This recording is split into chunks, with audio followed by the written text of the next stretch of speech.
Hi, good morning mga Ludi. Nandito na naman si ating Riba. Ito may binili silang blender. Yan, mini blender. Mini blender. Ngayon, aalisin ko dito.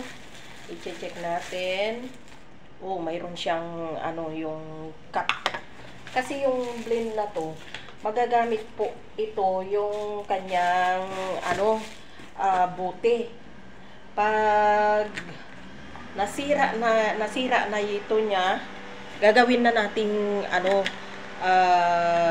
buti ba, madadala sa labas. Ayan, madadala sa labas kasi mayroon din siyang dito.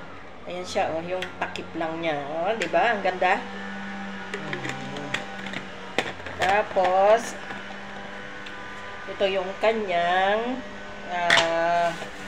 pag-blend. Uy, ang cute niya, guys. Ayan o siya, oh. Ang cute-cute niya. Ayan. Tapos ito, galing siya dito.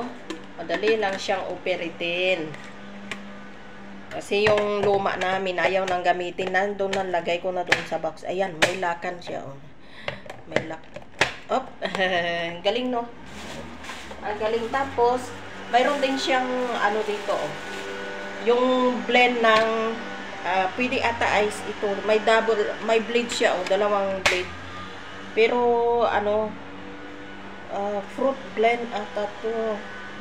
Hindi ko pa may libro naman diyan. Saka hindi akong gumagawa nito, yung amo ko minsan. Okay. Ganito pala yan, oh. Pero nandun yung sa taas yung blade niya, eh. Paano kaya to? Pwede siyang no. Ganito lang siya. Hindi niya naalis dalawa yung blade niya, guys. Pang siguro to yellow o madamihan. Pero mataas. Madamihan. I-check natin. Yan, oh. Pang madamihan siya. Double purpose siya, guys. Oh, yan. Ang cute, no?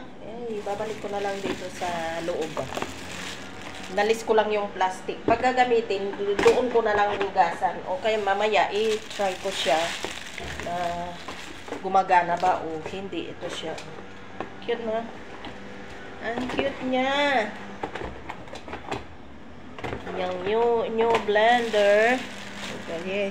Ito yung ibalik ko dito sa supot. Thank you for watching. Ang bagong kaibigan ni ating Riba.